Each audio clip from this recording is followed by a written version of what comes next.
And that's when I told her that she couldn't come over anymore because she was really starting to piss me off.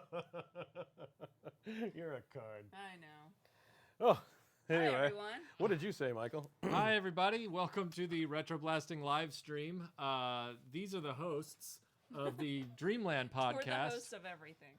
Now they're the hosts of the RetroBlasting live stream. Bye. Okay, bye, Michael. No.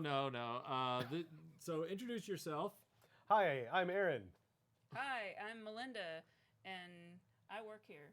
And everybody I don't. hopefully I just sort of show up. know who I am. I'm Michael. Hi, everybody. Everybody knows who you are, Michael. Everybody on the YouTube channel, hopefully. You're so super famous. I know, I'm so famous. Yeah, I hope everybody's having a good Saturday. As you know, we do the live stream every 2 Saturdays or every other Saturday. And this week, our theme, it's open Q&A, but our theme is Masters of the Universe vehicles. So we're going to kind of walk through just our recollections and thoughts about Masters of the Universe vehicles while you guys can fire any question about any topic you want at us. But in the meantime, I guess I'll just get started unless we have a question already. No, I was going to say, Tim, I think we might need to check the levels a little bit. Oh, he's already on it. Oh, okay. Please keep us informed of the audio levels throughout, just to make sure that we're on the right spot. Just yell it out. Just yell it out in the chat and we'll fix it. So I agree, Elia. Michael does seem interesting. Okay, you throw me off. All right, so Sorry. Mission accomplished. So the Mattel Masters of the Universe line, the vehicles really were sort of the hat trick for Masters of the Universe because they all had a gimmick, whatever it was. Like, you know, the gimmick was either like with the land shark. It was. Oh my God! Thank you. Stop! So it would use its jaws to do what it needed to do. God. Sorry. Someone's cutting onions. This right here. You can keep talking, Michael. Thank you for the super chat.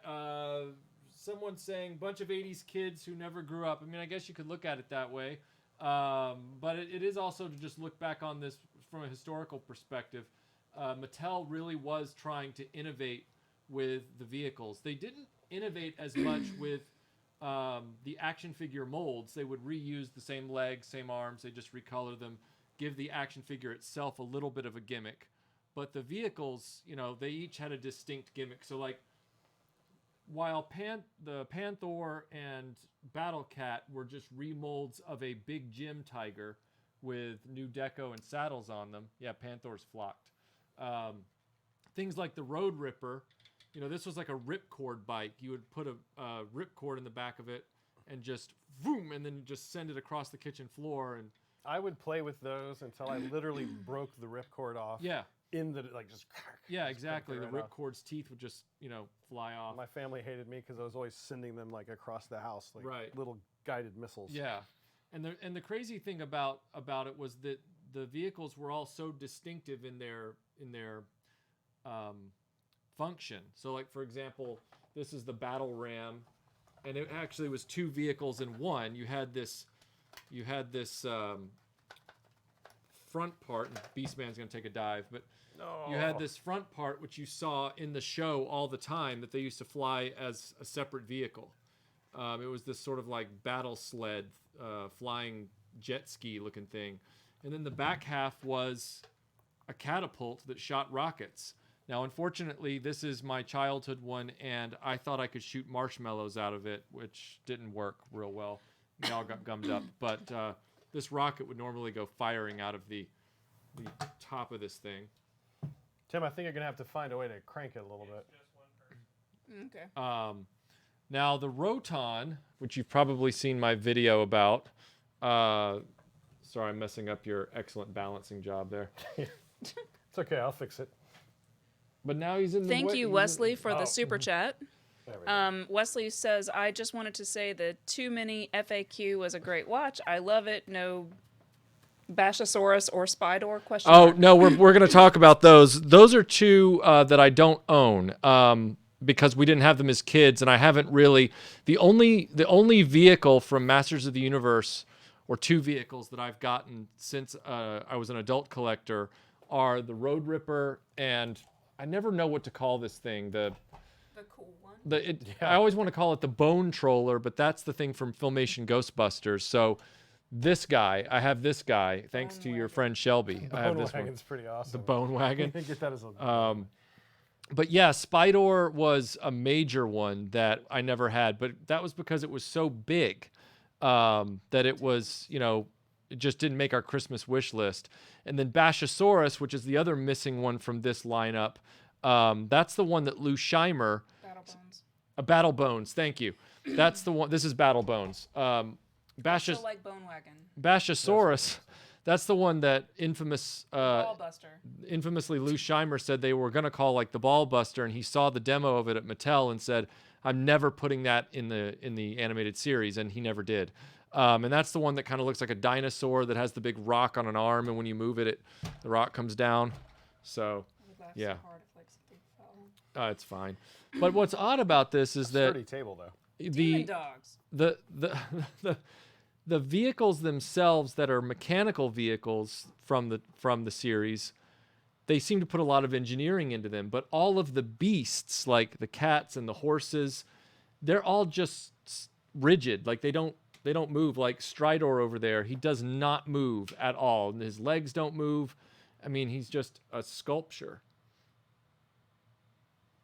Oh. Yeah, we're going to be sampling that later.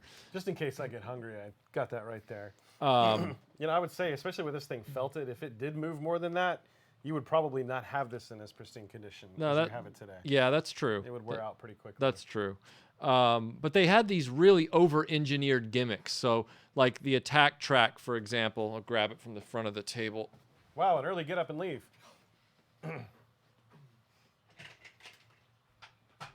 Get up and steal the camera space.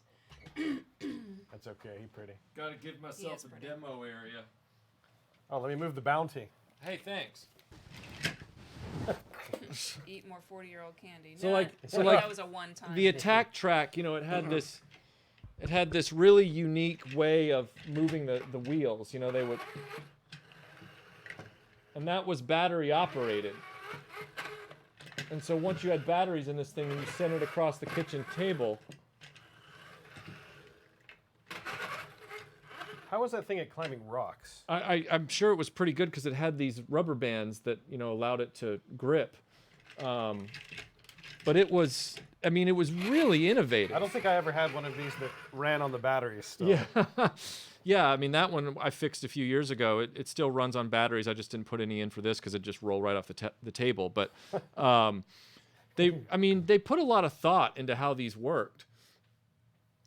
Thank you, Logan Michael, for the super chats, plural. And he says, I have a good amount of vintage MOTU figures and playsets. However, I had to sell my vehicles except for the Wind Raider due to lack of shelf space. Oh, man. Well, the Wind Raider would be the one to keep because it is the most iconic vehicle from the series, and that's the Wind Raider behind He-Man. He asks if he's missing out on MOTU vehicles. Are you counting, like, Battle Cat and Panther as vehicles?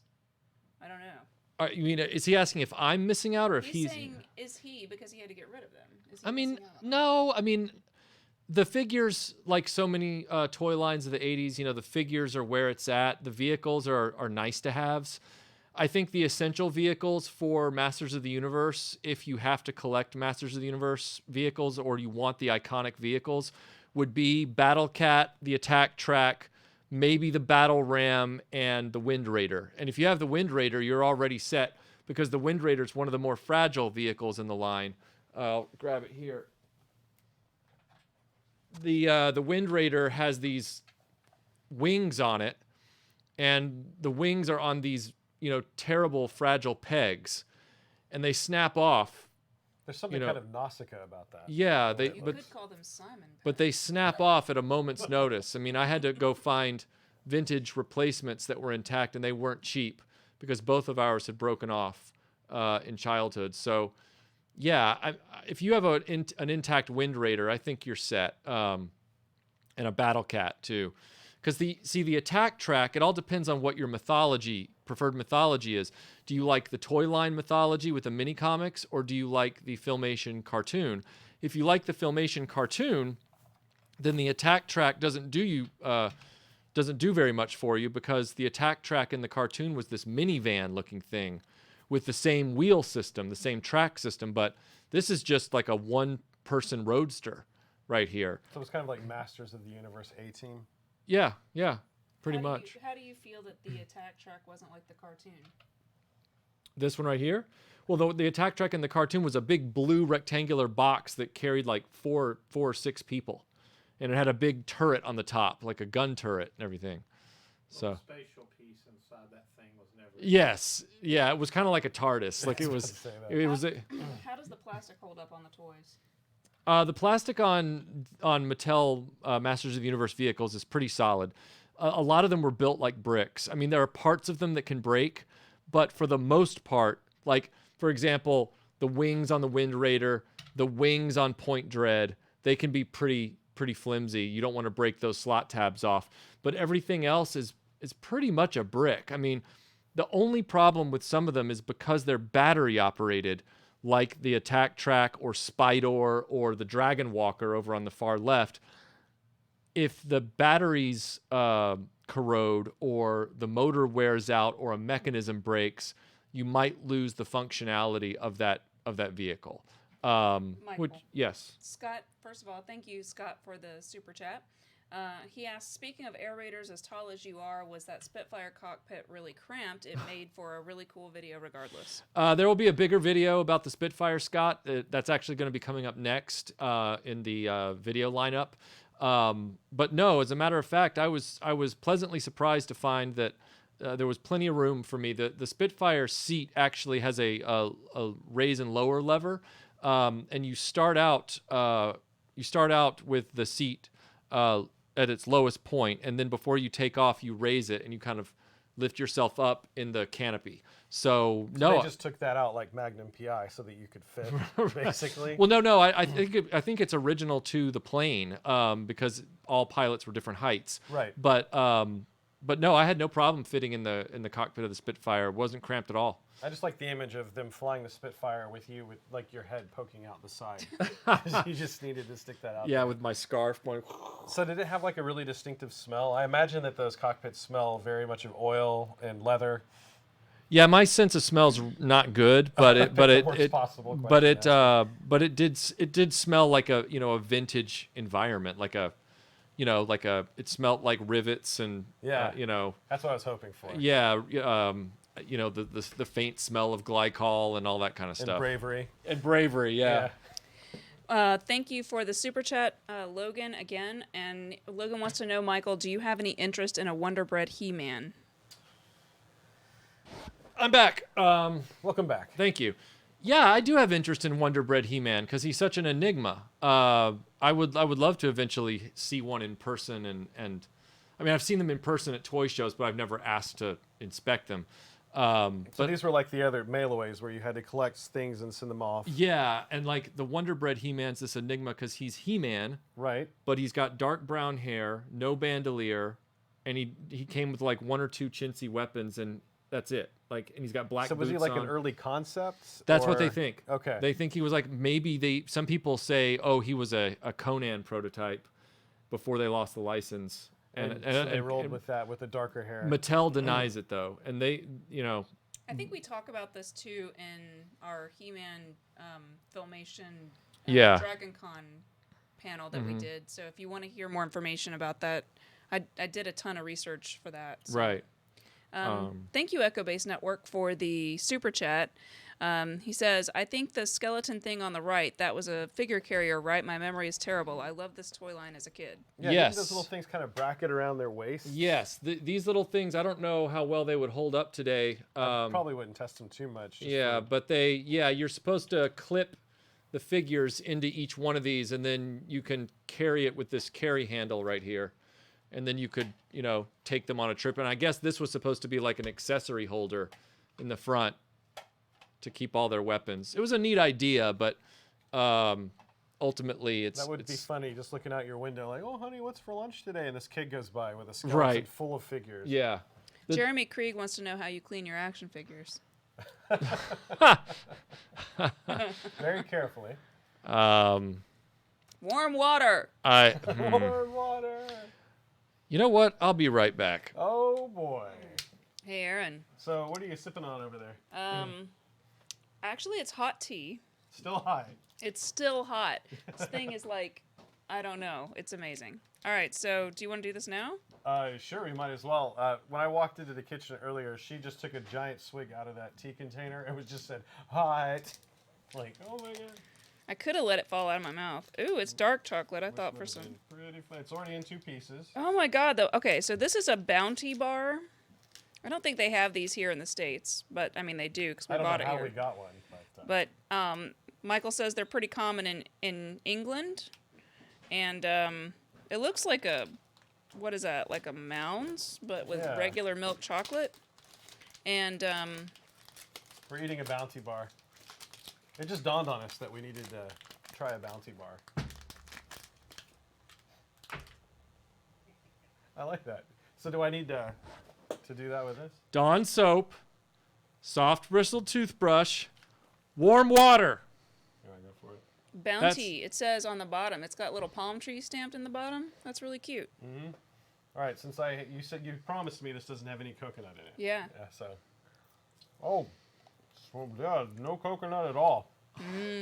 This chock full of coconut. Are you allergic to coconut? We'll find out. Oh. It's good. It tastes like a Almond Joy without the almonds. Mm-hmm. So a Mounds bar. Yeah. Sometimes you feel like a nut. Sometimes you don't. Sometimes you feel like a Bounty. This is good. All right. Way to go, England. Way to go, England.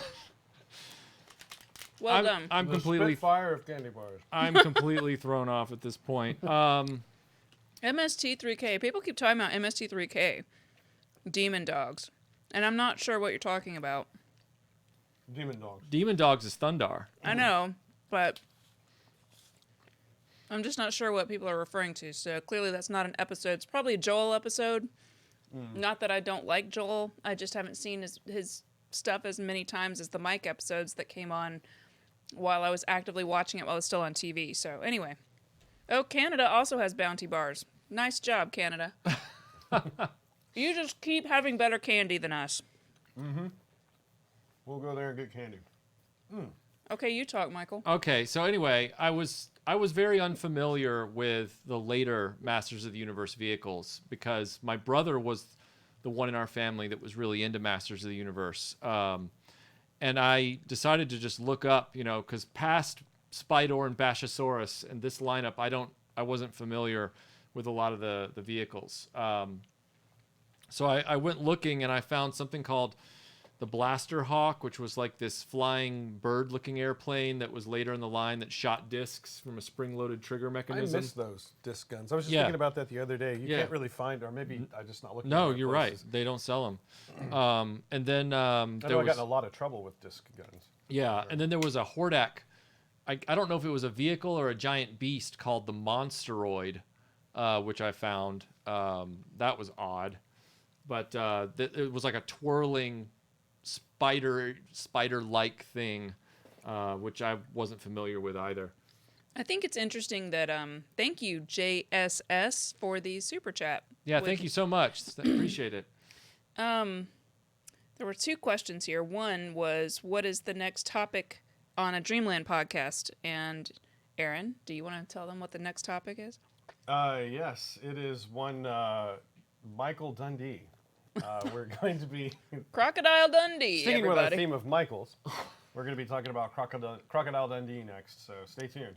And then somebody else asked me what I think of the punk thrash crossover bands like Iron Reagan. Not familiar with that, but I've mentioned, I can't mention the name of the band that I'm thinking of because their name is a little bit too controversial. But if you if you want, I can post that somewhere more, like on the Patreon or something. I think that's all I saw. Continue, Michael. Yeah, so I was just looking up the last gasp of Masters of the Universe, vehicles, because I wasn't familiar with them, and in some cases, there were things we passed over because they were just mirror images of one another. So, like, while we have Panther and Battle Cat, we didn't get the sort of enemy version of Stridor, which was in a gold and black color scheme. That would have been nice. Yeah, we didn't get the evil bird that was the foil to Zoar when we were kids, because my parents probably just thought that's the same toy in different deco, which it was. But as far as like the later vehicles, it seemed like my knowledge ends with Spydor. Like that was the last one I remember seeing and not getting or not bringing into the house. So. The trick with these, of course, is that a lot of them use batteries, and like the Star Wars vehicles back, I don't know if you guys remember this, but back in the day there was this kind of mini controversy among parents about having to buy batteries for toys. Mm-hmm. They hated it. They hated pulling a toy out of the box and then finding out it required batteries for it to even function. So.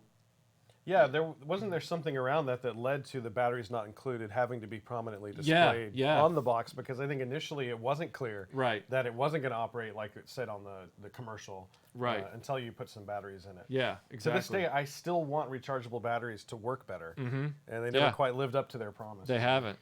So which toy line from the 80s had the best action figure carrier, in your opinion? Since that's a... carrier. The most versatile action figure carrier I think I ever had was the... You'd have to use it for other things, right? Right. That would be one condition. Yeah, and it'd have to fit a lot of whatever it was in there, and it'd have to be solid, unlike this thing. Honestly, like when I grew up, I had the C-3PO case for the Star Wars figures, but they would always fall out when you opened it up. They would just come falling out. The most versatile figure case I ever had was, oddly, the G.I. Joe APC, which was a vehicle that doubled as a figure case, but you could also store a bunch of Star Wars figures in it laying down, put the top on it, and carry it under your arm and go somewhere with it. Like, it was just... And then it was a vehicle when you got to wherever you were. So you were able to use it. So my vote is for the G.I. Joe APC. I thought it was a great, great toy. One person asks how I feel about the Ramones. I mean, they're all right. It's just not really... I'm not as into punk, but I don't hate punk. I just don't know as much about it. Someone wants to know, Michael, how many toys do you find from this toy line that's covered in Hordak slime? Oh, yeah, you're always going to find toys from this line that have the little chunks of Hordak slime in there. You can clean them as long as they're not Moss Man or Panther. As long as they don't have that flocking on there, you can kind of clean them up. Although my understanding is that they do stain. They can stain from that slime if it's left on there too long in, Chances are it has been if you're just noticing. Yeah, not ideal conditions. Oh, wow, super chat. Thank you, Fox Mulder, for the super chat. Fox wants to know, on your recent trip to England, were you able to stay or visit with friends? He's wondering if you stayed in touch with anyone from when you lived there. I did get to meet up with some friends. My good friend Ben, who is a big Doctor Who figure customizer, I got to meet up with him and his better half, and they treated us to fish and chips in Falmouth, Cornwall. But that's hard to find in England. And then, no, unfortunately, I'm not in touch with anybody that I used to be friends with when I lived there. That would have been grade school? That would have been middle school. Middle school? Yeah. That would be hard. So, yeah. And there was no internet back then. There was no Facebook. There was no email. There was nothing. So What's your Insta? People stopped writing letters, and long distance was expensive. Yeah. So. Ramp Shark, yes. He says if he could be on Dreamland, he would teach me all about punk and punk thrash. I have been exposed to a lot of punk. I just don't really... it's just not really my thing. No criticism at all. I actually dated a guy who was super into punk in high school. So got to listen to all kinds of like Dead Kennedys and stuff like that, which I think is really cool. I just don't ever choose to put it in the tape deck as I'm driving. She still uses a tape deck. She had one specially put into her car. It's an 8-track tape deck, as a matter of fact. flip that thing over. Yeah. Yeah, I mean, punk rock is, it was always kind of like I pick and choose, right? So, you know, you have your favorite, but not all punk rock is equal, from what I've experienced. And so it is kind of hard to do that. I'd say Dead Kennedys would be my favorite if I had to pick a And there's a lot of variation between, like, you know, your pure punk and then speed rock and then all kinds of different stuff. Speaking of England, were there any changes made to the MOTU, to the mythology, like G.I. Joe? I guess he's saying, like, in England, Michael? Like. Oh, in England? I'm not sure. Were any of the words kind of no words? So, I mean, no, because by the time Ninja Turtles. Yeah, by the time we got there, He-Man was already in its New Adventures format here in the States, and I did not even run across any Masters of the Universe stuff while I was over there as a child. So I'm not aware if there were changes to anything. I'm not aware of what they were. Retro Wrestling Games, thank you for the super chat. He asks, what made Masters of the Universe successful as a product line and a cartoon? And also, he wants you to do the Skeletor voice. So what's the question? What made MOTU successful as a product line and cartoon? And then he wants you to do the Skeletor voice. Yes, MOTU was successful because it was about huge, muscular, mythical men who fought each other Sounds in so wrong. castles and fought for the good or evil of Eternia, and it was totally different from Star Wars and all of those phenomena. And now Skeletor has to go to the toilet because everybody has to go because you have a bounty. Goodbye. Like it was completely different in scale from Star Wars. It was completely different in its backdrop. It was, you know, Sword and Planet. It wasn't space. So it's like Star Wars fatigue led to this? Everybody was sick of Darth Vader. They wanted someone awesome with a talking skull face and this stick. Because this was the only stick that was cool. Was That the stick one is with the cool. ram head on it. That's Okay. why when we were kids, I always wanted to ride in a Dodge Ram because it looked like Skeletor's staff. Okay, They I have missed an several things to tell opportunity you, to do Michael. that. First of all, JSS from earlier, who gave us the super chat, is Jody, and he wants me to tell you he says hi. Hey. Secondly, Echo Base Network, thank you very much for the super chat. He wants to know, if you had to sell your entire collection right now, what is the minimum you would take for it all, roughly? Oddly specific question, Echo Base I have Network.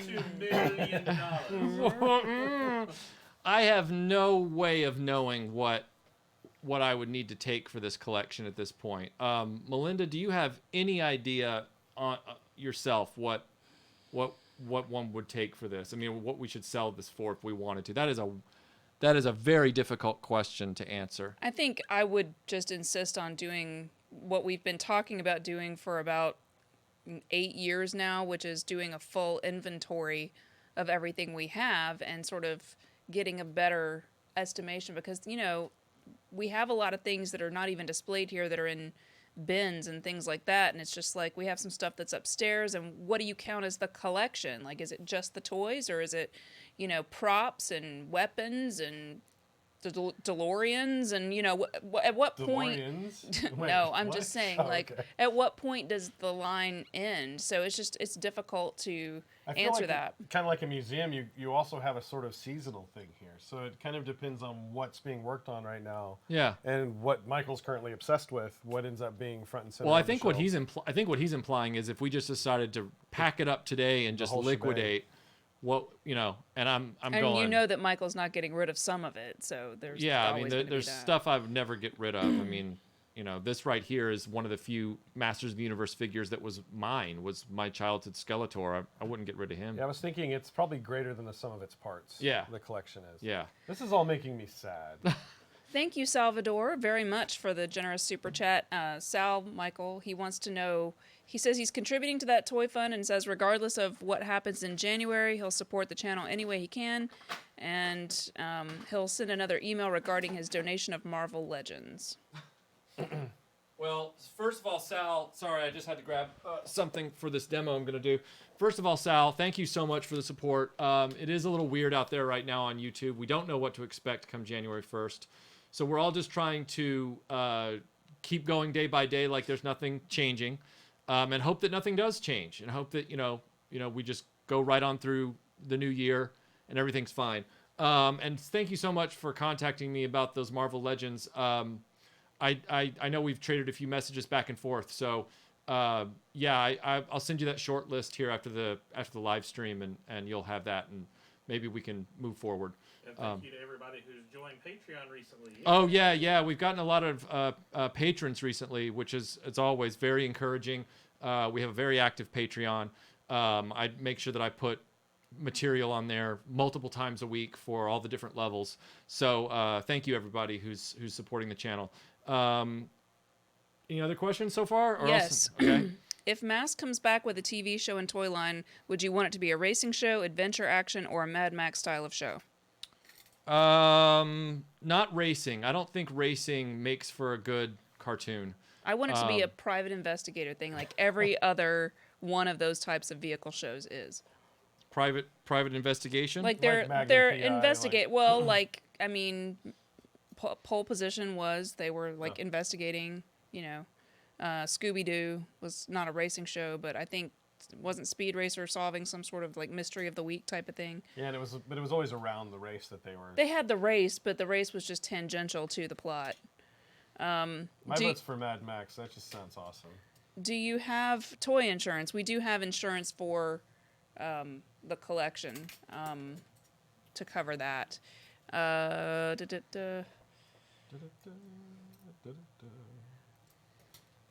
Michael, what did your parents do for a living that took you and your family to the UK? My father worked for a company called UPS, and apparently they ship families as well as boxes.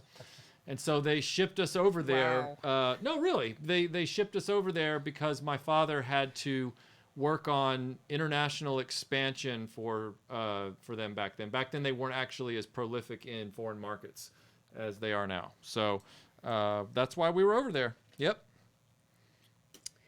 Greetings from the Philippines. Hello, Anthony. Hello to the Philippines. Hey. Did UPS ship you in a box?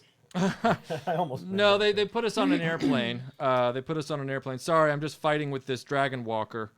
Bringing back old memories. A little bit, yeah, a little bit. Was that one of those you push in and turn, and it sort of has a groove, like a lip that needs to fasten, or? It's there. Oh, I see. I don't even know if that's correct, but we're gonna go with it. It appears to be working. So, talking about I always wanted to do a video called The Ministry of Funny Walkers. Because is this gonna wipe out the table? No. Yes. No, I'm gonna hold it, but okay.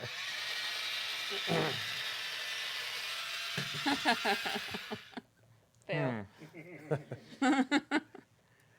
Well, anyway, going back to questions. So, how's Robotech going there, Michael? Did someone ask me that? Yes. Yes. Robotech is going fine. Did. I'm working on part 3. It'll be coming soon.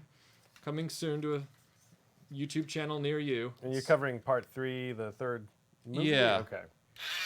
Yeah. Well. Jeez.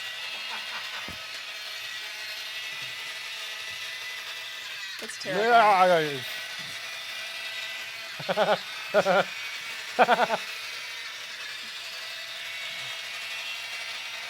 So what was the point here? The point was to illustrate how innovative these Mattel vehicles were. And this thing would sort of keep the head facing one direction and kind of innovative or just kind of dumb. I mean, hey, it Tim, was. can you zoom that in a little bit more? I think this thing is actually set up for some reason to it go looks like backwards. Yeah, the batteries are flipped.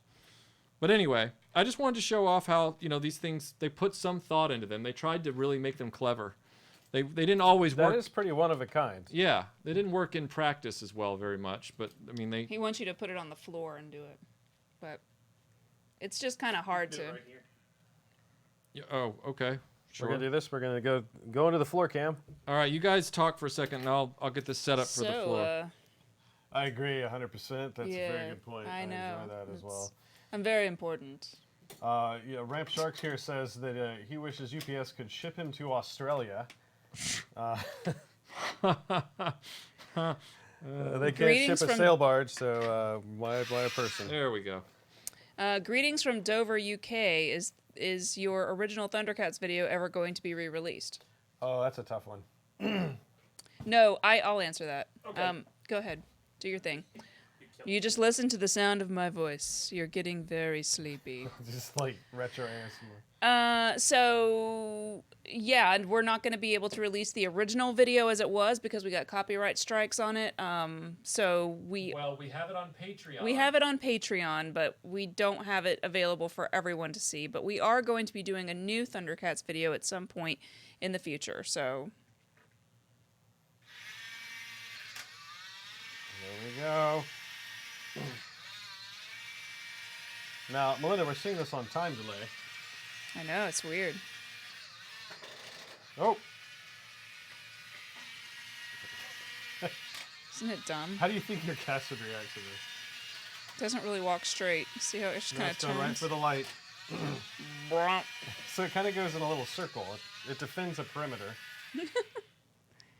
It takes a really long time to get where you're going with I that would like thing. to see a fight between that and a Roomba. You know, sneaking up on somebody driving that thing is like sneaking up if you're Street Hawk. I was about to say. I think Street Hawk is way more stealthy. Oh my gosh. Okay. So, am I the only one that thinks a lot of these vehicles are kind of lame? Well, I think they tried. I think they really did try to be. They tried, different. but I feel like, are they over-engineering them? I mean, are they overdoing, like, it's a vehicle. Its main purpose is mostly to just look cool and be an extra accessory, right? I mean... You think somewhere somebody was just like, guys, 4 wheels and a steering wheel, just goes. What's with all this other stuff?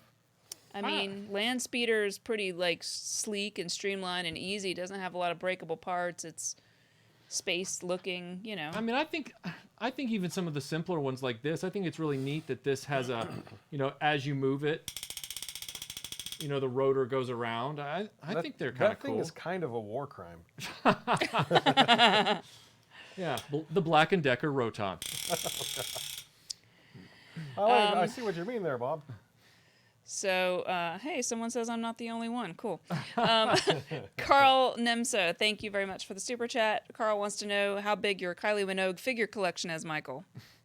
I just have Astrid Peth from Doctor Who. There aren't really Kylie Minogue action figures to speak of, and it would almost be weird if they had those. That would be strange. So. Can you tighten that over there? It needs a little tighter. Which one? The screw underneath the table, slipping off. Oh. And somehow We've got a brand new table, folks. So this is the first time we've had this thing bracketed over there. So what you're going to want to do is make sure that gets a firm seat over there. Is it not working? No. Are you turning it the wrong way? Nice, Michael. You got it, Melinda? Here, let's do this. How about I just hold this? For just a second. You'd sing a little bit. Be like, ladies and gentlemen, Conway Twitch. We're having an interesting live stream today. Argentina. Let's see. So we have another super chat here. Echo Base Network. Wow, this is awkward. All right. And I made it disappear Why did you somehow? do that? I don't know. Here. This one? No. I step away from the camera for like. Do you 2 have a minutes and concrete come wall built around your property with barbed wire? Yes. Echo Base, are you planning a heist? Well, I'm sure you guys have heard that there's he also asked about if we were Thank you, feeling Tim. that Tim to the rescue. if Disney had betrayed Star Wars or Disney betrayed Lucas. This morning they said that a book had just been published in the UK, an official Star Wars book that's also going to be coming out here in the US. And all the books now are canon, as you know, because everything Disney puts out, whether it's comics or books, all that content is now canon. Huh. So get ready, because in this book, which is already published in another country, they reveal that Han Solo palmed Luke's medal. Ew. Palmed Luke's medal from. That's way too much information. You know that also means taken. Thank you very much. They. Yes, I have seen Taken. Thank you. Can I finish? Can I He finish? stole Luke's medal from the Battle of Yavin. Using prestidigitation. And And he traded it for booze. Really? Yes. So now Han is a closet legit. alcoholic. Right, and also a thief, and also Well, you look, know. we already knew Han dabbled in the thief arts a little bit, but not after Return of the Jedi. Like, so yes, it's irritating, and I'm not a big fan of that movie. Yeah. Michael, did you answer the thoughts on George Lucas feeling betrayed by Disney? That's what you're talking okay. about right Okay, now. well, you're not really talking about George Lucas. But I'm saying that if I feel betrayed, then I certainly believe George Lucas feels betrayed because he's the creator of it, and Bob Iger said in his memoir that's getting published that he does feel like he did not properly handle that stuff with Lucas. Thank you, Jody, for the super chat. So. Yeah, I mean, I have to imagine Disney has a lot of new material to work with. Mm-hmm. This constant reaching back and changing something J.K. Rowling style. Right. You know, just retroactively creating these facts. It is a little irksome It's because it's weird. sort of like Han is Han. Yeah. Just let Han be Han and move forward with your life. Right. That's a weird thing to reveal too. Yeah. It's a very petty thing. It's very petty. Yeah. Jody mentions your cameo in Star Wars Revisited. Oh yeah. That was cool, and I heard that he's finally working on that in HD. So I hope Addie, you know, I hope it's easier for Addie the second time around because that first time doing Revisited was a Herculean feat. Thank you again, Echo Base, for the super chat. He says, "Have you seen the Dark Crystal toy line? Thoughts?" I've seen the Dark Crystal toy line that was never released. I've also seen the Dark Crystal toy line that was released a few years ago as convention exclusives. Some of those ended up getting trickled out to Toys R Us's a few years before Toys R Us went under. Whichever one you're referring to, and then I think Funko is Funko or Reaction Super 7? One of those companies I heard was thinking about redoing the line. Are they partnering with Netflix or with that company? I don't know. That's a good question. I'm not sure. But But they kept the creative design almost identical for the new show. I mean, It's I'd doing love it to see again. some toys from Dark Crystal. I mean, I think it's a shame that we never saw them in '82. So. Will there be a Halloween Dreamland? Yes, there will. Mm-hmm.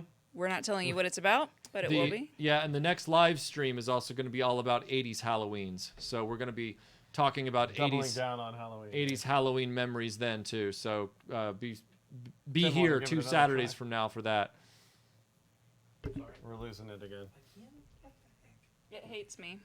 It's just you. How about I just kinda- What's the deal? What's the? It's cursed. No. Finish that song. I'm just gonna just hold it like this. This is awkward and Is it weird. because it's pinching the table itself? Oh no, I see what it is. Sorry. We're having see some Matt technical Luty's difficulties comment? with Melinda's What? microphone. Saxon used to live up the road from me, so Matt says that one of the members of the band Saxon used to live up the road from him, so that's pretty cool. Yeah, I have to imagine that was interesting, or not interesting at all. Probably just keep it to themselves. You know, I mean, it depends, like, on how extreme the band was. I can't talk now. Read that. Yeah, it was very distracted.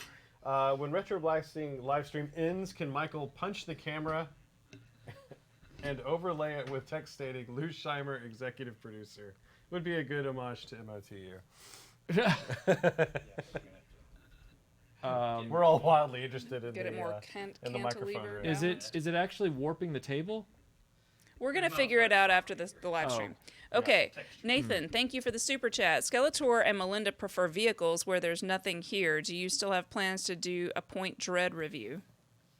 Yeah. As a matter of fact, I was laughing when I pulled this toy down to put it on the table today because I realized that very early RetroBlasting video I had done, I mentioned Point Dread, and I never got around to doing it, which is crazy. But the reason I was delayed at the time is because, just to give you a little bit of inside baseball into this, is that I did not have the cardboard inserts that I do now. The cardboard inserts for this tower have been lost. And so now I do have these, and so How did you get those? I had to just keep searching eBay every day, and they finally came up. But That would've been hard. I do have the cardboard inserts now, so I'm going to be doing that video soon, like hopefully within the next few weeks. Okay, let's see. Salvador, thank you very much for the super chat. He says, did you see that in Disney canon the Emperor is just a sock puppet and that someone else was actually in control the whole time? Yeah, I saw that news. We'll just have to wait. I guess that's in another piece of media too. It's not in the movie. So yeah, it's weird what they're doing. And Han Solo steals other people's glory for beer. Yeah, it's all just fan fiction at this point, just licensed fan fiction. Thank you, Lio Convoy. Hey, Lio Convoy. He says, good afternoon. Hope you're all doing well. We are doing well. Thank you, sir. If you guys haven't checked out Lio Convoy reviews, he just did a great video about Hasbro and the weight of various Transformers over time versus their price.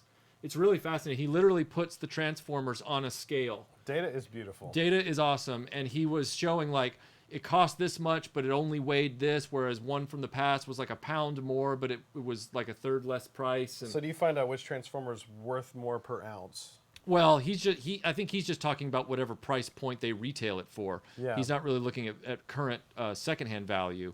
But it's a really great video. Check it out if you I'll have to a go chance. find out. I'm interested in there's a correlation there. Yeah. Someone's talking about Metallica. Sorry. Why? Talking about Cliff Burton.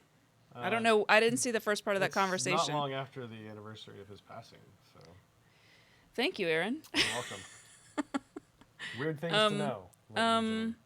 Michael, do you keep a written list or something for things you're searching for on eBay? Usually, I kind of go down a rabbit hole with that, and it's focused on whatever line I'm trying to complete at the time, and then I just kind of go down the rabbit hole for a month and try and pick out parts and pieces or a specific item, something like that I'm searching for pieces for. But no, I don't usually keep a running list. Probably better right now that I don't, because you can really get sucked into a vortex doing that. Was Point Dread designed to be part of Castle Grayskull, or was it just a coincidence that it fit? No, it was designed to swap out. It was in the instruction booklet, if I recall, that you could take this top half off and then clip it to the top of Castle Grayskull. Although I feel like it makes more sense as its own thing on top of a mountain close by Castle Grayskull. Kind of like a watchtower or a forward outpost. Right. Yeah, it's a Point Dread. It's not Castle Grayskull flight tower. I could see breaking up your forces and sending a buddy over there to man that one. Yeah. I like it more as a self-contained piece. So. Which toy line deserves the most respect? Star Wars, whose worth came from the movie first, or Masters of the Universe, that did something never done before and create an original standalone line? They're saying which one is deserves the more respect? Yeah.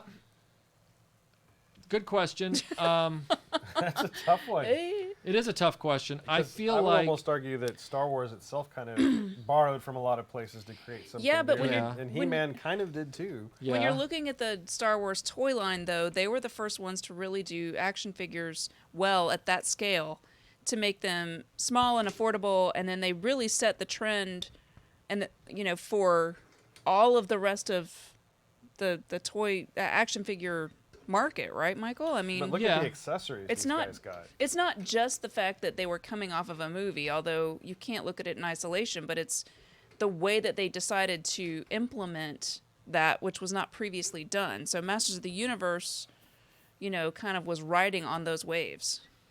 No, I totally agree with that. I feel like the success of Star Wars, the what is going on over there? I'm just holding it. I don't want you to have to hold it the whole damn time. No, it's fine. I'm really about to throw the table out the door. The success in Star Wars had more to do with Kenner perfecting the way to design an action figure line. Like, Kenner finally laid it out and said, you got to have this many play sets, this many vehicles, and this many figures, and this variety for it to be successful. Mm-hmm. So on that measuring stick, I feel like Kenner's Star Wars gets to take a lot of credit. Whereas if you're talking about it from an originality perspective, then yes, He-Man wins in originality, because Star Wars was a licensed property. He-Man was a built in-house Mattel property. Mm-hmm. One wins in one category, one wins in the other category.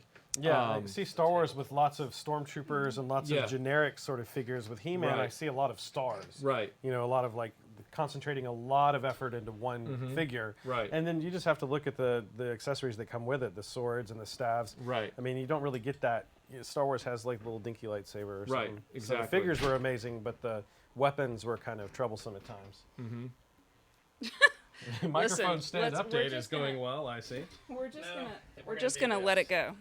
Because it's the tablecloth. It's Oh, that makes sense. Alexander Nielsen, thank you for the super chat. Happy Saturday. Will you be getting any of the Super 7 MOTU movie figures or Thundercats Classics figures? What I'd like to do with the He-Man stuff, I understand that they're working on doing these figures again, but with articulated knees and elbows and some more joints. I would like to see how those turn out. That is what I want to explore next. So that's what I'll be doing next is trying to get those, and I'll do a modern musings on that when those come out. But sounds pretty promising. Yeah. Okay. Sorry. No problem. Does the Palatoy Death Star have an elevator? The Palatoy Death Star has a ladder that's in the center. It does not have an elevator to speak of. It has a ladder that goes through the center of it, so you can kind of climb up the center. I guess you call it elevator shaft, but no, there's no elevator in it. But it does have a ladder. Robot Chicken MOTU is great. Did you watch it? I mean, yeah, I watched a lot of the sketches from Robot Chicken about Masters of the Universe. I thought they were hilarious. Wish they would do like a feature length. I know. Kind of like they did with Star Wars. Yeah. Did we ever find out what toy line Snake Mountain came from? As there's no way it was made for He-Man first because it's not sized correctly for the figures. I need to go look into that. I have not delved into where that. That would be a great video idea. Yes, it would. Maybe I'll do that at some point. Could call it the Road to Snake Mountain. Yeah. And then we give credit to Saturday Morning Fan for that. Yeah. Okay. What is the name of the Captain America princess from Secret Wars? God, I can't talk. The Captain America princess from Secret Wars? I have no idea. I mean, when I was a kid, I collected the toys, but I have yet to read Secret Wars. Tim, do you know the answer to that? I'm sorry, what was the question? Captain America's princess from Secret Wars? I assume that's the comic. Yeah, I'm not. That was a whole arc, yeah. Okay. James, thank you for the super chat. Rumors, Sony might sell the MOTU film to Netflix. Oh, that wouldn't surprise me. I mean, they're having so many distribution problems now, especially with Disney owning what is essentially 40% of the film industry and strong-arming all of the theaters to do what they want. I'm sure all these other studios are just wanting to get out of the movie theater business altogether. Well, the new Masters of the Universe is coming to Netflix, right? Right. So there's already kind of a home there, right? TV version, but I don't know how those legal licenses lay over each other. Sorry. Yeah, I hadn't heard a whole lot about this being a film adaptation again. I hadn't either. I mean, I'd heard that they kept trying to get a live-action movie off the ground, but I'd heard those rumors for 15 years. So it's like the Thundercats movie, or what's that other? I just commented on it the other day. It's like they've been talking about it for 10 years and it's never. Oh, it's like Steven Spielberg saying he's going to do another follow-up miniseries to Band of Brothers about the 8th Air Force. And it's like, yeah, I've been hearing that for 10 years. I'm tired of seeing news articles about it. Yeah, James Cameron. Yeah. 2 quick questions. Will you review Next Generation toys, and will you be reviewing Hot Wheels and Matchbox playsets? Yes, to both. As a matter of fact, this live stream was almost a Hot Wheels live stream. And then I decided against it because I didn't feel like I had enough stuff yet to talk about. So I'm still collecting that. And I also wanted to do a video about it, kind of like I did with Hot Wheels Crack-Ups. When we do that, we need to get one of those loop-de-loops in the middle of the table. Just have someone constantly doing a car. Yeah, that'd be awesome. Yeah. Rictus Metallicus wants to apologize to you for criticizing your pronunciation of Messerschmitt, which I'm going to pronounce like an American, because... Well, no, he was saying that he said he heard me pronouncing it with the Smith at the end, and I was like, no, I was saying Messerschmitt. But for some reason, whatever word followed after that, my accent muddied it. No, I certainly wouldn't pronounce it Which Smith. is surprising, because you do like 47, retakes to make sure that you're very, very clear with your pronunciation. But again, it's something to do with my accent versus the word. But no, I was not saying Smith. Let's see. Did you ever watch Sorry. Babylon 5? Did you ever watch Babylon 5, Michael? I've only seen certain episodes of it. Aaron. From what I was told, somebody lost the DVDs. Tell us the plot of and so Tell us the plot of Babylon 5, Aaron. Oh, it's Colby's rich in subplots. Tim likes it. Tim just says thumbs up. No, it was an enjoying watch through. When I was a kid, I stayed away from it because back then I didn't like the idea behind Deep Space Nine, and I thought Babylon 5, that's terrible. Blabalon. I thought it was another take on that, and coming back to it when I was older, I was like, wow, was I ever wrong? Both as Deep Space Nine is an amazing story, and Babylon 5 is really cool. It's full of all kinds of hard sci-fi ideas that they didn't put in other shows. So I do recommend it, but like Doctor Who, you're going to also deal with some early ideas for how to do special effects that are kind of smear some Vaseline under the thing and it looks like it's flying, so you'll have to deal with that a little bit. It was a lot of fun. So, also, I ruined all of Tim Witten's Babylon 5 DVDs, and he's had to repurchase the whole series because he let me borrow them. So I still, to this day, feel terribly guilty about that. Man-at-Arms, mustache or no mustache? Mustache. Mustache. It differentiates him. I think it's better with the mustache. Yeah. Yeah, it's way better. He just looks kind of creepy without it. Yeah. Which is weird because normally you add a mustache to somebody who doesn't have one and they look a little creepy. It's a weird anomaly. I think it's the helmet.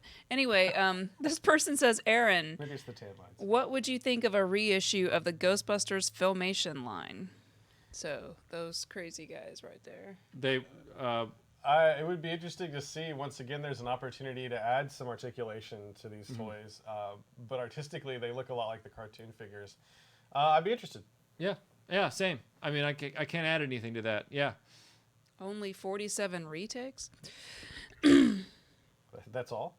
Yeah, that's all. And if you're curious about, what toy line I think is ready for a remake as far as, new figures with modern tooling, I do not know why they haven't tackled Silverhawks yet. I would love to see the classic Silverhawks done with modern technology. I would have to imagine that is a licensing issue. Or they just don't think they'd sell, but I would love to see a premium 5-pack or 6-pack of the original Silverhawks, but done for adult collectors in sort of a premium format with the articulation and the modern technology for the wings and the masks and all that stuff. And they have not tackled it. They have avoided it, and I don't know why. That begs the question, I see a lot of Chrome's toys. And I don't see a lot of modern Chrome toys. Right. And I have to wonder if maybe there's an environmental or materials reason why we don't do that. And Silverhawks would kind of benefit from being able to do that. But oddly, they're still doing that kind of stuff a lot in car trim.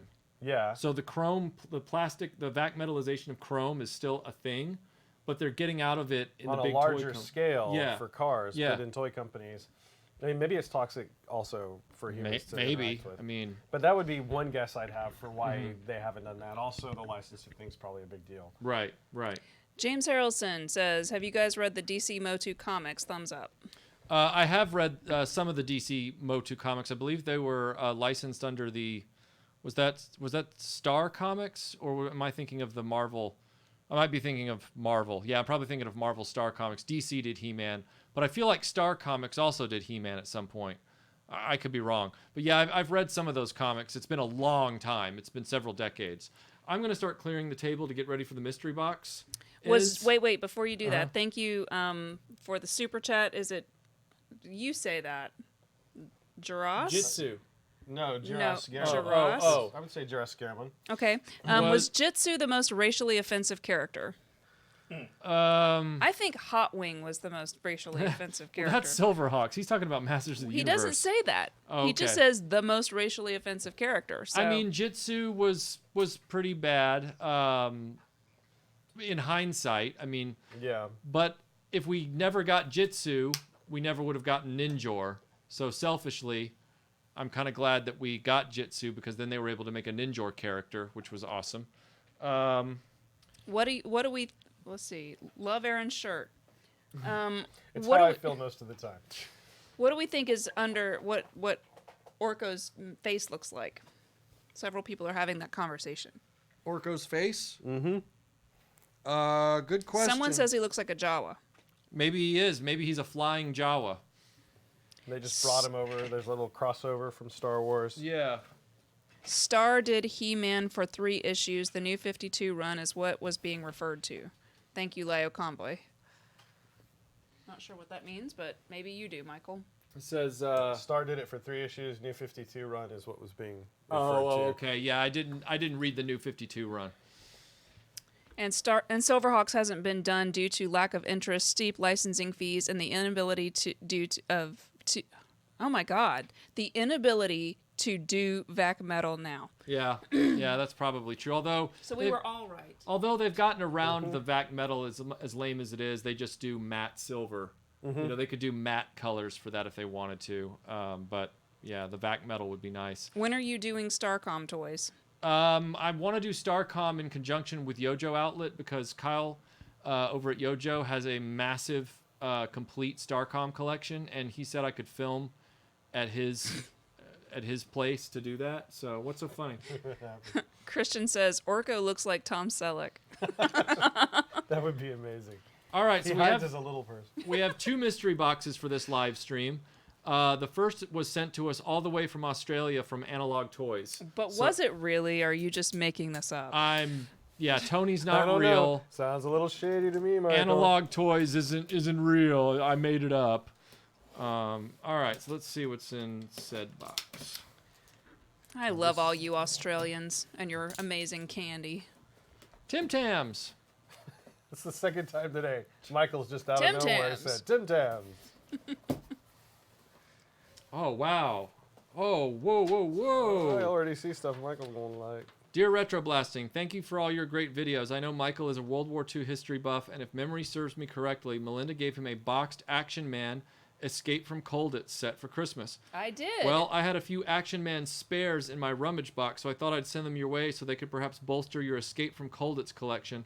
I hope you enjoy them. Keep up the great work and all the best from Down Under. Kind regards, Tony. Dude, check this out. Official equipment manual.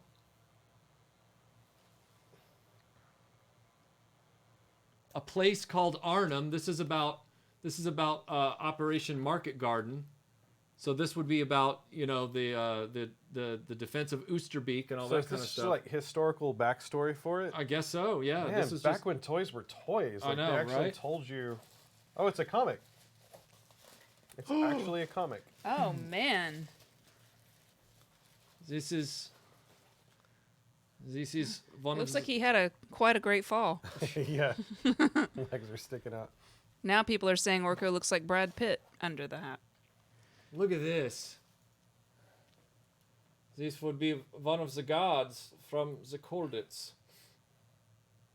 I gotta tell you, it doesn't look that intimidating right now. It's kind of like, I'm going to mess you up. Anyway, I'll figure it out later, but... That is a very... He's like, hang on, I'm Newton. Un momento.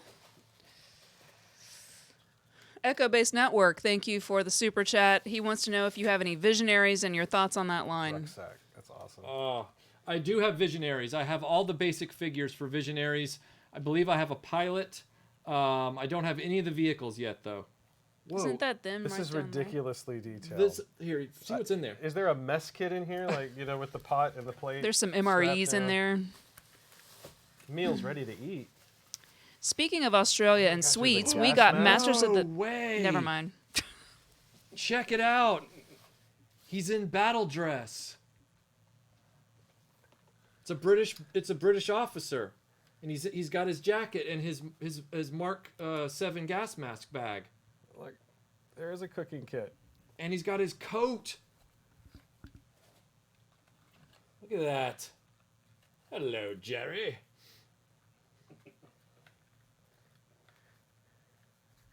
Tip top. Capital. That is awesome. Look, there's a full gas mask. There's a cooking kit. There's one of those This is a cereal box. Just kidding. cereal box. To answer your question on thoughts on the toy has a Visionaries toy. I line, was joking, but there's a full set. I just wanted to add that the Visionaries line was a nice attempt by Hasbro to take the G.I. Joe figure format and scale it up, and then innovate with holograms. Unfortunately, the story behind them wasn't very interesting, so I don't think kids really engaged. And at that point, G.I. Joe was at a high point, so the kids just weren't as interested in futuristic knights. But I think the concept had potential. They certainly look a lot nicer than Hasbro's next attempt, which was Cops, which those figures are horrible. I do think the Visionaries look great. Oh, wow, they're like tiny. They gave him a toy. They gave him a G.I. Joe. That's hilarious. That can't be true. No, probably not. Okay, so now I'm going to say this again. Speaking of Australia and sweets, we got Masters of the Universe ice cream, He-Man, and Skeletor here in the 80s. That's in Australia. Did the U.S. have that? I don't. Do you recall Masters of the Universe ice cream? I do not. I never had. remember cereal. Oh yeah, okay, because I never had Masters of the Universe ice cream here. What do you think Masters of the Universe ice cream would taste like? The answer is chocolate and vanilla strawberry, but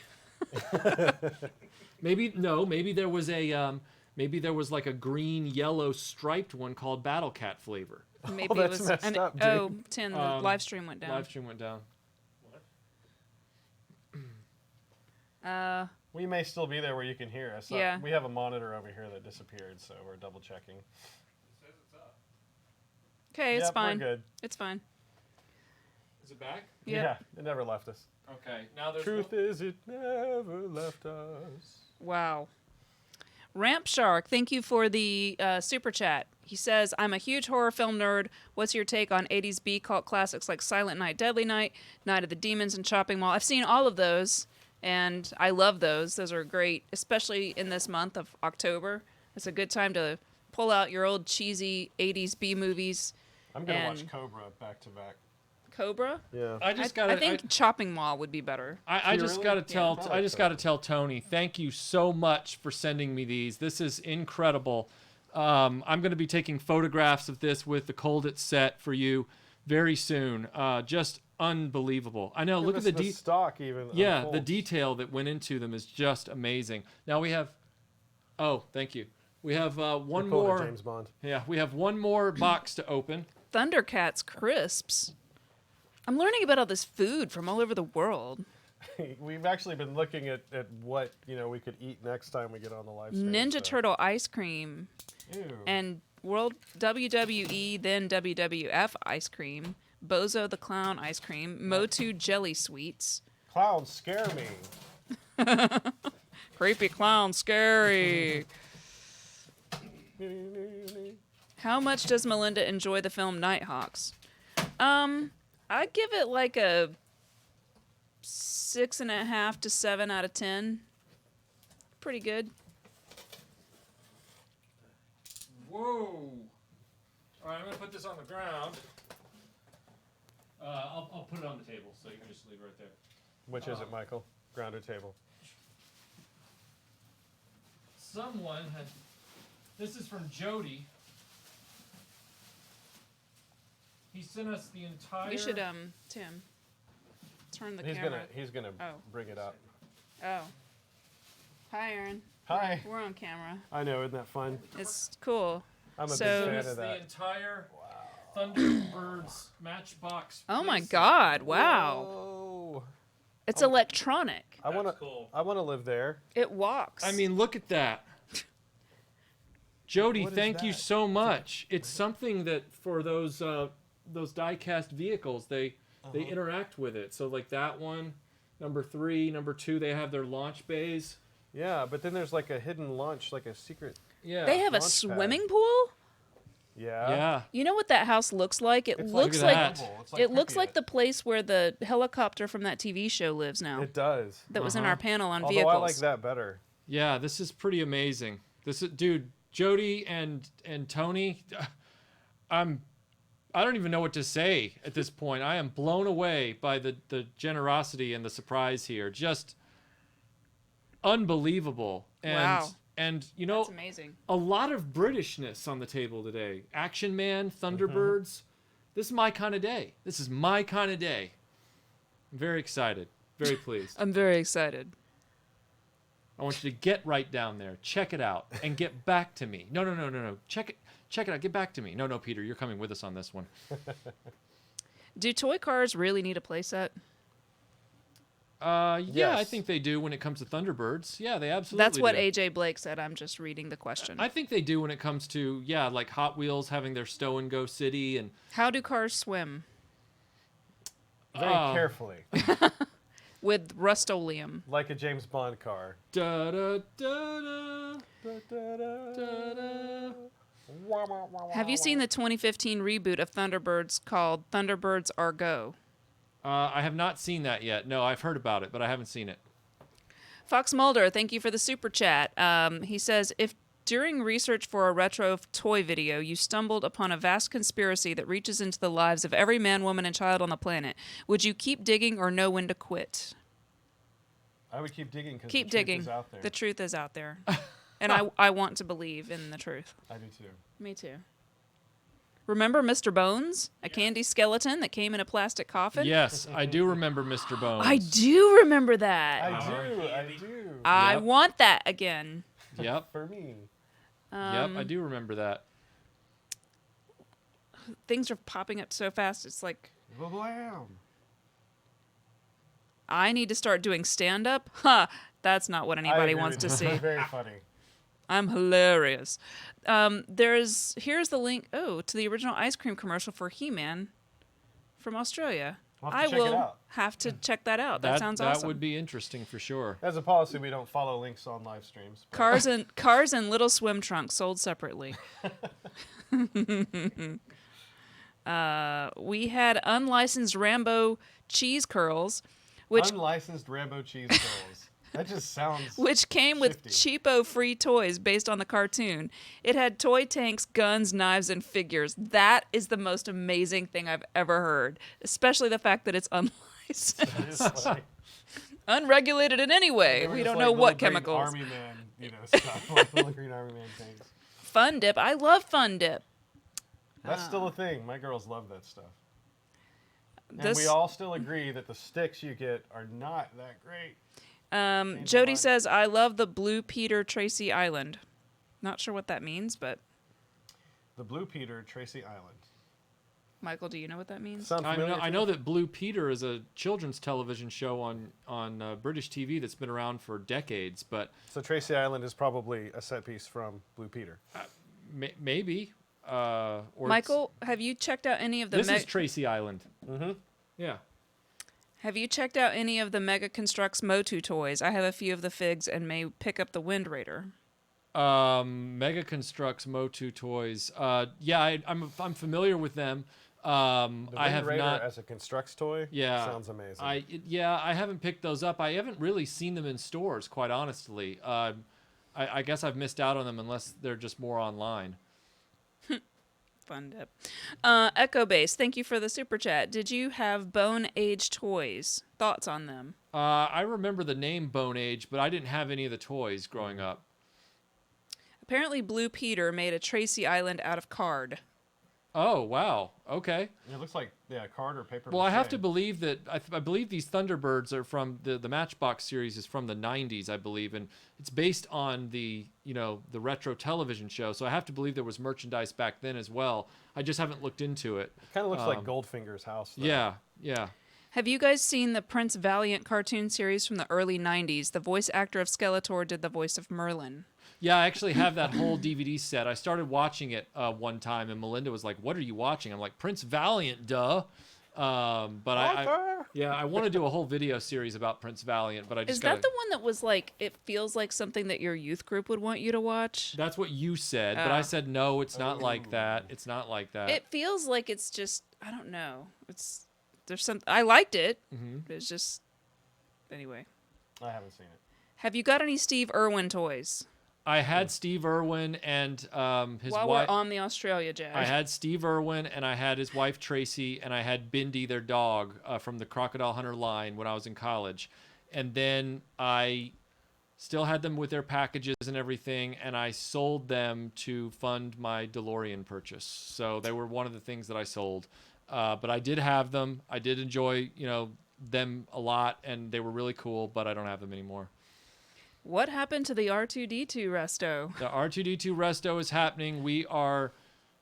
Look, it comes down to that vac metallization. We want to do it right. We've already got the head re-chromed professionally, And now we're trying to figure out how to get the blue panels back on because we've been told that the factory process was electroplating, which we do not have that kind of tooling to do precision electroplating of areas of chrome. So we've been told there's a new method involving an oil paint pen. So we're going to try that, but just stay tuned because that next part of the resto will happen before the end of the year. And you really only get one shot. So. Yeah, you only get one chance, and this is not our figure. It's someone else's, so we want to really do this right. This guy says, oh my God, Bendy is their daughter, not dog. Well, what's the name of their... Suey is the dog. Sorry, Suey. Suey is the dog. I thought that, and then I was like, maybe I just don't know that they named their daughter I was confused because I thought it was a toy thing because it bent. No, it's because Suey is the name of the dog. Bindi is the name of the daughter. I'm thinking fast here. I'm getting questions out of every corner of pop culture. No, it's fine. It's fine. Right. It's fine. God. You're lucky I had the figures at all. I mean, God, yeah, I had them. No, you're lucky you had the figures. There was no Bindi figure back then. It was Suey the dog. AJ says, I thought this was an all-British stream. No Aussies allowed. And Michael loses it on the live. What's the most money you've paid for a toy, Michael? I think that's going to be is that Robotech? No, as a matter of fact. It's Voltron? Go Lion? Yeah, probably my original Japanese Go Lion with the box and everything. That was probably the most I can see that. That box is in real good shape. Yeah, and then after that would be the Ghostbusters Firehouse. Although that Thundercats lair, trying to get all the pieces for that almost broke me. I mean, that Thundercats Cats lair was stupid expensive for as common as it is. I mean, how much was Aaron? We're still paying for him. They won't tell me. Every day. Every day. Maybe a dingo ate your Bendy. Wow. You know, that's funny until you hear the actual story of what happened to that poor lady, and it's not funny anymore. Let me bring the party down. No. All right. Let's name a band. Dingo ate my Bendy. Let's see. Be nice to Michael. No. Speaking of 12-inch vintage Star Wars, do you really need to get Broken Vader into a therapist before something really bad happens? Everything that you see involving Broken Vader is played for humor. There is no need to worry. I'm sure he's fine. Nah, I think that last video shows he needs some therapy. Have you ever been stuck out in a tiny TIE fighter after your space station exploded with no hope of survival and rescue? Yes. Only 3 times. 3? Wow. Veteran over here. Melinda Downer. That's what I'm known as. Melinda Downer? Instead of Debbie Downer. Aaron is priceless. You are priceless, Aaron. The Aaron bi-monthly payment plan. This is fun.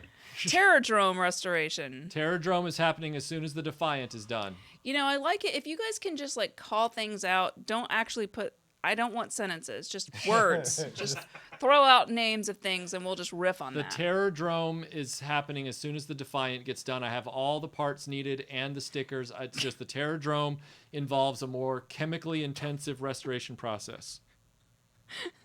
I just got out of the age where I was ashamed to have toys in my room. Now I don't care. Well, that's good. You shouldn't care. You should I never cared, and that's what hindered me socially for a long time. It took everybody else to get over it to finally be my friend again. Dreamland question. Have you all ever thought about making enhanced YouTube videos of the podcast with clips of what you're referencing in the show? We're about halfway there to a degree because we do produce a YouTube version, which usually has some elements from the show. But honestly, going back through sometimes a 2-hour show and trying to time out those things means you probably wouldn't see those versions for a while after they come out. So I would say I'm not against it, but I'd need a lot more time. We've also toyed with the idea, and I don't know. Also, copyright strikes could be an issue with using clips that way. Yeah. Yep. Instead of using clips and doing all that, we have talked about doing like a Twitch or just a live stream like this, where it's just like a live podcast where we're recording it. We just record it, and it's just us sitting at this table talking like this, but it's just more of a scripted podcasty thing. We just don't know if we want to do that because then I have to put on makeup. Although I didn't really put much on today, so whatever. Let's see. Trish says she got me for about tree fitting. Tree fitting. Please spend more time making more detailed versions of your free to download podcast. Yes, that's exactly what we're gonna do. Any more books based on toys, videos you wait? Okay. Hang on, which one is it?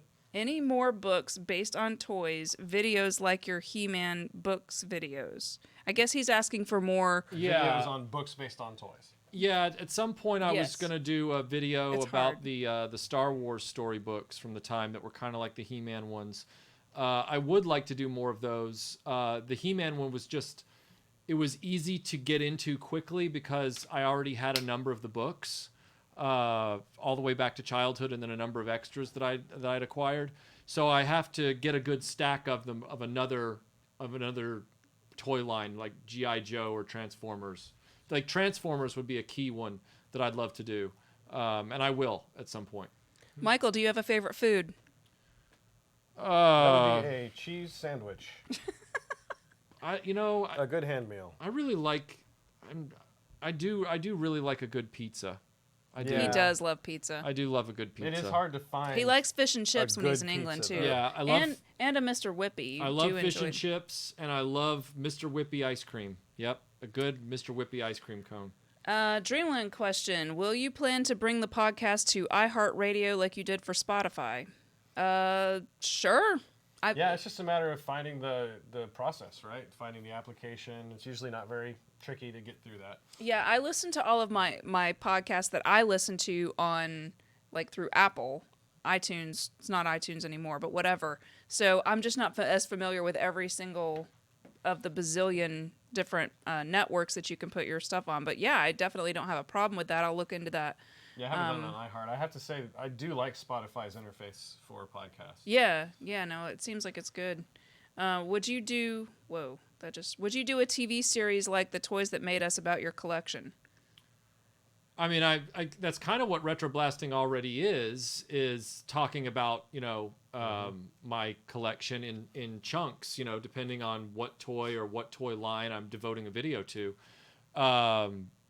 As far as talking about it in a Toys That Made Us kind of format, I mean, I'd be open to a television show. I've been in the process for being cast on television shows like that before. It's just never materialized. But then the question is, what kind of format? Who would the other people be? All that kind of thing. So it's something I'm open to. It just has to, the opportunity has to materialize. I like that we do our own thing, which means that we don't have to become some sort of other weird Hollywood version of what we do. Yeah, no, I agree. What's your favorite John Hughes movie? Quick, go. Oh, you talking to me? All of us. Go. I don't know. My favorite John Hughes movie is probably... which one has Ducky? Well, Ducky is I pretty in think pink. 16 Candles. See is what I my mean? favorite. That always happens when I start bringing this stuff up. Ducky is pretty in pink. I don't know. Okay, well, my favorite John... I said 16 Candles was my choice. Right, well, my favorite John Hughes... my favorite movie where John Hughes was involved was Uncle Buck. My favorite movie that John Hughes directed was probably Breakfast Club. Really? Yeah. I like the variety of characters. Okay. That is appealing. Yeah. I like Bender. And I guess I have a chip on my shoulder about that movie because everyone always says that I'm Ali Sheedy, and I'm like... Oh, you get compared to a character, so that got kind of old. That got old. Yeah. Iron Sniper 1, thank you for the super chat. He just says, hey, hope you're all good. And I'm medium. Is he like, hey, you all right, bro?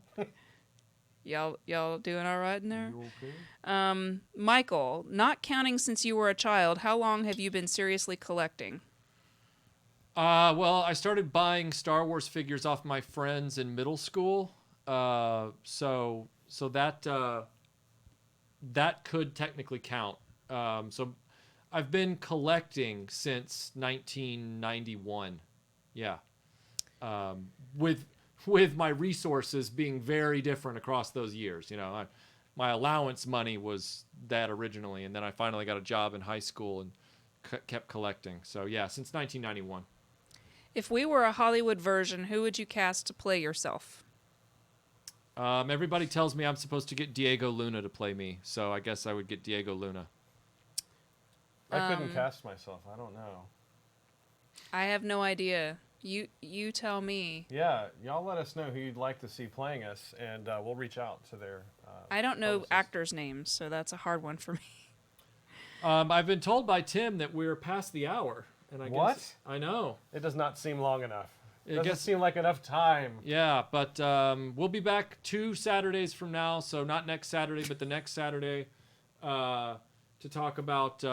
You're hired, Timothy Ward. We're going to be I'll have my recollecting. people call your people. We're going to be recollecting 80s Halloweens and 80s Halloweens. 80s Halloween. Just collecting the Halloween. We're going back in time. Yeah, We're stealing all the Halloweens. I said recollecting, not collecting. Oh, I just heard collecting. Michael, Well, they want to.